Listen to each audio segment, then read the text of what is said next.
Morning to all.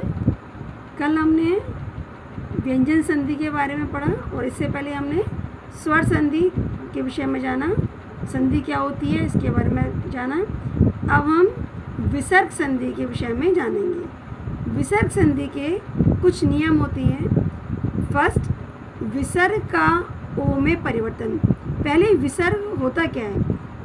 विसर्ग आप सभी जानते हैं, जो हम कोई भी शब्द लिखते हैं उसके आगे जो दो डॉट अपन लगाते हैं उन्हें हम विसर्ग कहते हैं। अब इसका फर्स्ट नियम है, यदि विसर्ग से पहले आ हो और बाद में आ हो तो किसी भी वर्ग के तीसरे, चौथे, पांचवें अथवा 11 अलावा में हमें से कोई भी वर्ण हो तो विसर्ग का ओ हो जाएगा। यानी जो विसर्ग है, जो डॉट हमारे लगे उसकी जगह ओ आ जाएगा। जैसे तमो गुण, इसका हम संधि विच्छेद करेंगे, तमह प्लस गुण। अब तमह यानी आ की ध्वनि आ रही है और गुण, ये क्या हो गया हमारा विसर्ग। इसका जो होगा ये हमारा ओ में परिवर्तन हो जाएगा। जैसे क्या, इसका मिलाकर करेंगे हम तमो गुण या तपोबल, तपह प्लस बल। बा में किसकी ध्वनि आएगी? आ और फिर ओ। इसका क्या बनेगा? ओ मिलकर बनेगा इसका तपोबल या तपोभूमि, तपह प्लस भूमि। सरोज, सरह प्लस जा। तो विसर्ग की जगह हमारा ओ आएगा और जा, सरोज। सेकंड, विसर्ग का रा में परिवर्तन होना। यदि विसर्ग के पहले दोनों आ को छोड़कर कोई भी अन्य स्वर हो और विसर्ग का मेल किसी वर्ग के तीसरे, चौथे, पांचवें वर्ण से हो या ल व ह में से कोई भी वर्ण हो तो उसका क्या हो जाएगा? रा। जैसे निरर्थक, नि प्लस अर्थक, तो ये हमारा किस में बदल जाएगा? रा में। निरर्थक, नि प्लस आशा, निराशा। नि प्लस उत्तर, निरुत्तर। या नि प्लस जन, निर्जन। थर्ड, इसका नियम होता है विसर्ग का शा में परिवर्तन होना। विसर्ग शा में कैसे बदलेगा? यदि विसर्ग के पहले कोई स्वर हो और बाद में च, छ, शा हो तो विसर्ग का शा हो जाएगा। जैसे निश्चय, नि प्लस च, इसका क्या बनेगा? निश्चय। चा हमारा बदल जाएगा शा में।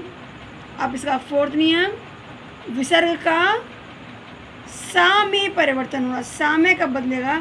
यदि विसर्ग के बाद त, थ, प, सा हो तो विसर्ग सा में बदल जाएगा। जैसे नमस्ते, नमा प्लस ते।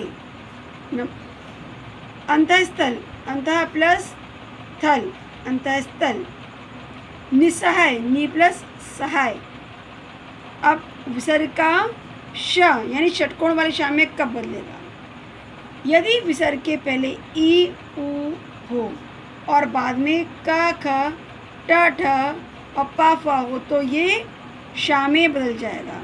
जैसे निष्कलंक, नि प्लस कलंक। या निष्फल, नि प्लस फल, निष्फल।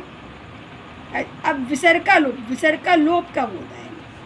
यदि विसर्ग के बाद रा आए तो वहाँ विसर्ग का लोप हो जाएगा। यानी विसर्ग के बाद सीधा रा आ जाए तो वहाँ विसर्ग हट जाएगा और पहला स्वर हमारा दीर्घ यानी बड़ा हो जाएगा। नी प्लस रोग यानी नीरोग, यानी पहला वाला हमारा किस में बदल गया? दीर्घ हो गया।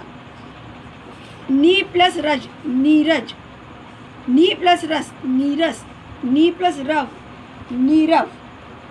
इसी प्रकार यदि विसर्ग के पहले आ, दोनों आ हो और विसर्ग के बाद इनके अलावा कोई भी भिन्न स्वर, यानी दोनों आ नहीं है, इनके अलावा कोई भी भिन्न स्वर आएगा, वहाँ भी विसर्ग हमारा समाप्त हो जाएगा, विसर्ग का लोप हो जाएगा।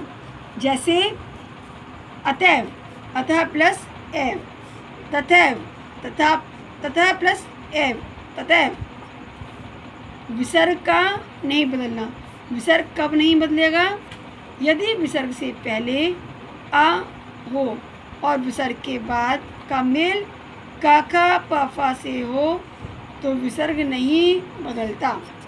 अंतःकरण, अंतः प्लस करण, प्रातःकाल, प्रातः प्लस काल, ये वैसे ही रहेंगे, बदलेंगे नहीं। अधःपतन या पेयपान। हमने सारी संधियों के विषय में जाना, संधि क्या होती है, संधि के कितने प्रकार होते हैं और संधि के सारे नियमों के बारे में जाना। इसमें संधि का अर्थ हमने जाना, संधि का अर्थ क्या होता है, जोड़, मेल या समझौता। इसके बाद जब दो शब्दांश परस्पर मिलते हैं तो उनके मिलने से स्वर तथा व्यंजन में जो परिवर्तन आता है उसे हम क्या कहते हैं, संधि। इसके बाद हमने पढ़ा था संधि के भेद कितने होते हैं, स्वर संधि, व्यंजन संधि और विसर्ग संधि। स्वर संधि के प्रकार पढ़े, दीर्घ, गुण, वृद्धि, यण और अयादि संधि। देन हमने समझा व्यंजन संधि के बारे में कि जब व्यंजन का व्यंजन से मेल हो तो वहाँ जो परिवर्तन होता है उसे हम कहेंगे व्यंजन संधि। लास्ट में हमने जाना विसर्ग संधि के बारे में कि विसर्ग के बाद स्वर या व्यंजन आने पर विसर्ग के मेल में जो परिवर्तन होगा उसे हम क्या कहेंगे, विसर्ग संधि। इस प्रकार हमारा संधि का पूरा चैप्टर क्लियर हुआ। अब हम संधि के क्वेश्चन आंसर व्हाट्सएप पे देखेंगे और आपको यदि कहीं भी कोई भी डाउट हो तो आप मेरे से पूछ सकते हैं। Thank you.